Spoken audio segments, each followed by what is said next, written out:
భగవద్గీత ఇప్పుడు మనం చదివేటప్పుడు అండి ఉవాచ అని ఉంటుంది కదా గురుగారు. అసలు ఈ ఉవాచ అంటే ఏంటి? ఎవరికి ఉవాచ అని ఎందుకు పెట్టవలసి వచ్చింది అక్కడ? వాచ అంటే పలికెను అనే అవును. వస్తుందండి సింపుల్గా. నేను కూడా సంస్కృత భాషలో ప్రావీణ్యుడిని కాదు, ఉమ్, కానీ సింపుల్ అర్థంలో చేసుకుంటే వాచ్ అంటే పలికెను ఉమ్, అంటే చెప్పాను అని కూడా అనుకోవచ్చు. ఎందుకంటే ఒకళ్ళతో ఒకళ్ళు 10 మందికి చెప్పలేదు కదా అక్కడ. అవును. చెప్పాను పలికెను అనే మాట అన్నమాట. ఉక్త్వా అంటే చెప్పి అని కూడా వస్తుంది. ఉమ్, ఏవం ఉక్త్వా తతో రాజన్, ఈ రకంగా చెప్పి ఇప్పుడు రాజు గారైనా ఉమ్. ఇది అని అట్లా. అంటే ఉక్త్వా అంటే చెప్పి, వాచ్ అంటే పలికెను అని. అర్జున ఉవాచ పాల్గొన శ్రీకృష్ణ ఉవాచ ఇలా ఉంటుంది కదండి. అంటే కృష్ణుడే చెప్పాడా?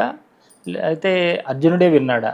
అది ఏంటి అక్కడ అందులో ఉన్నట్టు మర్మం అయితే ఏంటి? ఒక్కటండి, ఇప్పుడు ఎన్టీఆర్ గారు శ్రీకృష్ణుడు వేషం వేశారు. తర్వాత వేరే చాలా కూడా మనకి ఇక్కడ భగవద్గీత మనకి అందింది జగద్గురు అయిన ఉమ్, యోగేశ్వరుడైన ఉమ్, శ్రీకృష్ణుడి ద్వారా మనకి భగవద్గీత వచ్చింది. ఉమ్, సో అలాంటి ఈవెన్ భగవంతుడు అవతారం అని చెప్పబడినా కూడా తత్మ అవతారాల్లో ఎక్కడ కూడా ప్రత్యేకంగా ఎక్స్ట్రా సందేశాన్ని ఇవ్వాల. ఉమ్, కేవలం శ్రీకృష్ణుడు అనే అవతారంలోనే మనకి రియల్గా జ్ఞాన సందేశం అనేది ఇవ్వటం జరిగింది. అట్లా భగవద్గీత మనకి రావటం అట్లా జరిగింది. అయితే ఇప్పుడు మనకి శ్రీకృష్ణుడు అసలు ఒరిజినల్గా ఎట్లా ఎట్లా ఫోటోలో మంచి వాళ్ళు ఫోటో గీస్తే, డ్రాయింగ్ ఆర్ట్ గీస్తే చాలా చక్కగా గీస్తారు. ఉమ్, వాళ్ళు గీసింది వాళ్ళ ఊహా చిత్రం అవుతుంది, కానీ శ్రీకృష్ణుడు నిజంగా ఎట్లా ఉంటాడనేది ఎవరికి తెలియదు. కానీ రామారావు గారు శ్రీకృష్ణుడిగా వేసినప్పుడు ఆయన ఎంతో నిష్ఠగా కూడా ఉండేవాడు. అంటే ఆర్డినరీ యాక్టర్గా కాకుండా శ్రీకృష్ణుడు అంతటి ఉత్తమమైన క్యారెక్టర్కి అవసరమైతే ఉపవాసాలు ఉండి ఇంకోటి చేసి కూడా చాలా ఇదిగా ఉండేవాడు. సో అసలు 90% రామారావు గారినే శ్రీకృష్ణుడిగా భావించి చాలామంది వెళ్ళి ఆయనకి కాళ్ళకు దండాలు పెట్టడం. మద్రాసు వెళ్తే ఒకప్పుడు ఆయన అక్కడ ఉండేటప్పుడు అన్ని దర్శనాలతో పాటు తిరుపతితో పాటు ఆయన్ని దర్శనం చేసుకోవటం అనేది కూడా ఒక కామన్గా ఉండేది ఆ రోజుల్లో. అయితే అదే రామారావు ఒక రిక్షా పుల్లర్గా కూడా యాక్ట్ చేయటం జరిగింది. ఇప్పుడు ఆ రిక్షా ఎక్కేవాళ్ళు చిన్న మైనర్ ఆర్టిస్ట్ అయి ఉంటాడు. ఈ రామారావు గారేమో చాలా సీనియర్ మోస్ట్ పవర్ఫుల్ ఆర్టిస్ట్. ఇప్పుడు రిక్షా ఎక్కి అతను కూర్చున్నవాడిగా అతను నటించాలి, రామారావు ఏమో రిక్షా పుల్లర్గా నటించాలి. కానీ ఈ పైన కూర్చున్న అతనికి జూనియర్ ఆర్టిస్ట్ కదా, రామారావు గారిని చూస్తే లోపల వణుకుడు, ఎక్కడ ఏమన్నా పొరపాటు చేస్తే ఎవరిని కోపం వస్తుంది అని. అంటే ఇతను చూస్తుంది రామారావుని తెలియకుండా కూడా, బికాజ్ ఆఫ్ ది ఫియర్. కానీ రామారావు యాక్ట్ చేస్తుంది మాత్రం రిక్షా పుల్లర్గానే. ఏది బికాజ్ గ్రేట్ యాక్టర్ కాబట్టి పాత్రలో లీనమైపోయి అట్లా కృష్ణుడిగా ఎట్లా యాక్ట్ చేశాడో ఇట్లా రిక్షా పుల్లర్గా కూడా యాక్ట్ చేస్తున్నాడు. ఆయనకి ఆ తారతమ్యాలు ఉండవు. సో కానీ ఈ తేడా ఉంటుంది, చూసారా, అలానే కృష్ణుడు భగవద్గీత భగవంతుడి పాత్రగా భగవంతుడి తరపున ఈ సందేశం అందించడం జరిగింది, కానీ కృష్ణుడిగా అందించాల. మనకు అందింది కృష్ణుడి ద్వారానే. మనం భారతంలో సినిమాల్లో చూసింది రామారావు ద్వారానే, అంతకన్నా తెలియదు మనకి. కానీ అక్కడ ఎవరిని చూస్తున్నాం మనం? పాత్ర కృష్ణుడిని చూస్తున్నాం.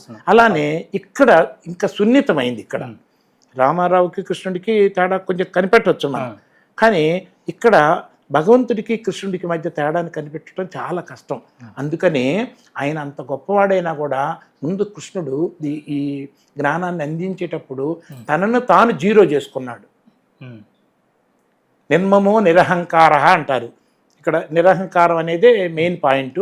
అహంకారం లేకుండా అని చాలా చోట్ల మనకు సలహా ఇస్తూ భగవద్గీతలో భగవంతుడు అహంకారం లేకుండా అనే మాట మాట్లాడి వాడేటప్పుడు ఇక్కడ కృష్ణుడు ముందు తను తాను అహంకారం లేకుండా ఆకారం లేకుండా ఆకారాన్ని వదిలేసి కేవలం భగవంతుడి యొక్క లక్షణాలకి రిపీట్ చేసే ఒక రేడియో లాగా. అక్కడ ప్రైమ్ మినిస్టర్ మాట్లాడుతుంటే మనం ఇక్కడ రేడియోలో వింటాం, రేడియో లేకపోతే వినలేం. సో రేడియో మనం అంత విన్న తర్వాత నేను ఈ సందేశం విన్నాను అని ప్రైమ్ మినిస్టర్ గారి సందేశం విన్నాను అంటారు, కానీ ఎవరు రేడియో నాకు సందేశం ఇచ్చిందని ఎవరు అనరు కదా. కానీ మనం పొందిన సందేశం ప్రైమ్ మినిస్టర్ గారి సందేశం. అలానే అక్కడ కృష్ణుడు తను తాను జీరో చేసుకొని నిరహంకారంగా అందించిన సందేశమే భగవద్గీతకు. అందుకని భగవంతుడి సందేశమే అయింది తప్ప అది కృష్ణుడి సందేశం అనటానికి లేదు. ముఖ్యంగా ఎందుకు అనటానికి లేదంటే ఆయన అంటున్నాడు, మూడో ఎం అభిజానాతి లోకో, ఈ మూడు లేని వాళ్ళు నన్ను సరిగా తెలుసుకోలేకపోతున్నారు. వ్యక్తంగానే నన్ను ఒక వ్యక్తమయ్యేవాడిని అనుకుంటున్నారు బుద్ధి లేని వాళ్ళు. మార్పు లేని నాశనం లేని నన్ను తతిమాళ్ళలాగానే అనుకుంటున్నారు మూడులు అని ఇంతటి మాటలు కూడా 7వ అధ్యాయం 24-25 శ్లోకంలో స్పష్టంగా చెప్పడం జరిగింది. కానీ కృష్ణుడు పుట్టాడు, కృష్ణుడు మార్పు చెందాడు, కృష్ణుడు పెరగటం వల్ల శరీరం వదిలిపెట్టడం కూడా మార్పులు ఎన్ని ఉన్నాయి, కానీ అవన్నీ ఏమి లేవులు అని స్పష్టంగా చెబుతున్నాడు అక్కడ. అది కాక ఎక్కడున్నా నేను సర్వభూత స్థితం యో మాం, ఎవరైతే అందరిలో ఉన్న నన్ను గుర్తిస్తూ ఉంటారో, అందరిలో ఉన్న నన్ను ఎట్లా ఉన్నాను, సమం సర్వేషు భూతేషు, అందరిలో సమానంగా ఉన్న నన్ను ఎవరైతే గుర్తిస్తూ ఉంటాడో అతను అంతటి అవేర్నెస్తో ఉన్నతను, ప్రజ్ఞతో ఉన్నతను ఏమి చేసినా నాతో ఉన్నట్టే.